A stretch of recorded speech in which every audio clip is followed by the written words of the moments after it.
വചനയാത്ര നിയമാവർത്തനം 8-ാം അധ്യായം. പ്രലോഭനങ്ങൾ.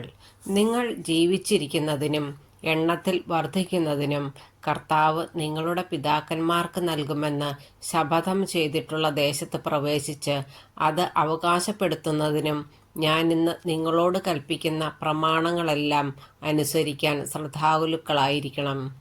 നിങ്ങളുടെ ദൈവമായ കർത്താവ് നിങ്ങളെ എളിമപ്പെടുത്താനും തൻ്റെ കൽപ്പനകൾ അനുസരിക്കുമോ ഇല്ലയോ എന്നറിയാൻ നിങ്ങളെ പരീക്ഷിച്ച് നിങ്ങളുടെ ഹൃദയവിചാരങ്ങൾ മനസ്സിലാക്കാനും വേണ്ടി ഈ 40 സംവത്സരം മരുഭൂമിയിലൂടെ നിങ്ങളെ നയിച്ച വഴിയെല്ലാം നിങ്ങൾ ഓർക്കണം.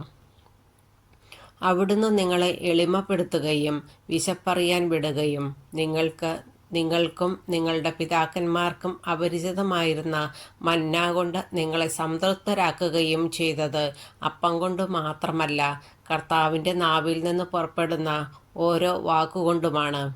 മനുഷ്യൻ ജീവിക്കുന്നതെന്ന് നിങ്ങൾക്ക് മനസ്സിലാക്കി തരാൻ വേണ്ടിയാണ്. ഈ 40 സംവത്സരം നിങ്ങളുടെ വസ്ത്രങ്ങൾ പഴകി കീറിപ്പോവുകയോ കാലുകൾ വീങ്ങുകയോ ചെയ്തില്ല. പിതാവ് പുത്രന് എന്ന പോലെ നിങ്ങളുടെ ദൈവമായ കർത്താവ് നിങ്ങൾക്ക് ശിക്ഷണം നൽകുമെന്ന് ഹൃദയത്തിൽ ഗ്രഹിക്കുവിൻ.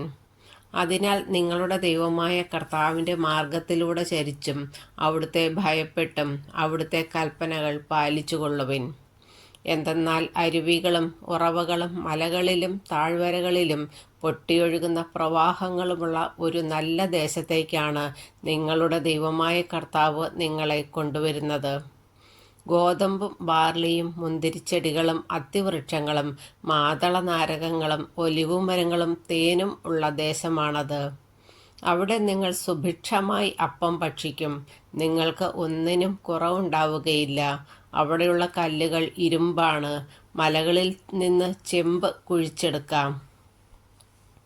നിങ്ങൾ ഭക്ഷിച്ച് തൃപ്തരാകുമ്പോൾ നിങ്ങൾക്ക് നൽകിയിരിക്കുന്ന നല്ല ദേശത്തെ പ്രതി ദൈവമായ കർത്താവിനെ സ്തുതിക്കണം.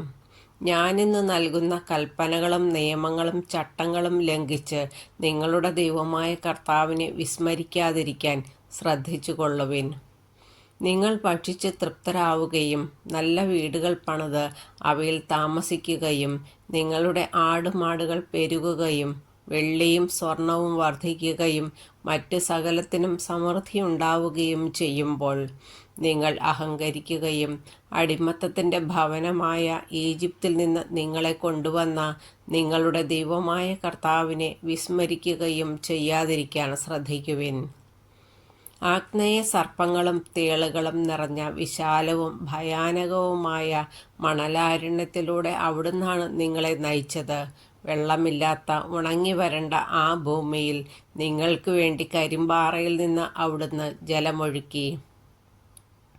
നിങ്ങളുടെ പിതാക്കന്മാർക്ക് അപരിചിതമായിരുന്ന മന്ന മരുഭൂമിയിൽ വെച്ച് നിങ്ങൾക്ക് ഭക്ഷണമായി നൽകി.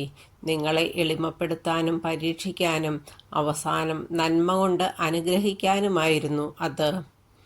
എൻ്റെ ശക്തിയും എൻ്റെ കരങ്ങളുടെ ബലവുമാണ് എനിക്ക് ഈ സമ്പത്തെല്ലാം നേടിത്തന്നത് എന്ന് ഹൃദയത്തിൽ നിങ്ങൾ പറയരുത്. നിങ്ങളുടെ ദൈവമായ കർത്താവിനെ നിങ്ങൾ സ്മരിക്കണം.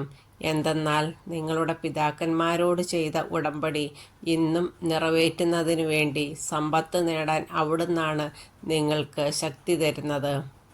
എന്നാൽ നിങ്ങളുടെ ദൈവമായ കർത്താവിനെ വിസ്മരിക്കുകയും മറ്റു ദേവന്മാരുടെ പുറകെ പോയി അവരെ സേവിക്കുകയും ആരാധിക്കുകയും ചെയ്താൽ തീർച്ചയായും നിങ്ങൾ നശിച്ചു പോകുമെന്ന് ഇന്ന് ഞാൻ മുന്നറിയിപ്പ് തരുന്നു. നിങ്ങളുടെ ദൈവമായ കർത്താവിനെ നിങ്ങൾ അനുസരിക്കാതിരുന്നാൽ നിങ്ങളുടെ മുമ്പിൽ നിന്ന് കർത്താവ് നിർമ്മാർജ്ജനം ചെയ്യുന്ന ജനതകളെപ്പോലെ നിങ്ങളും നശിക്കും.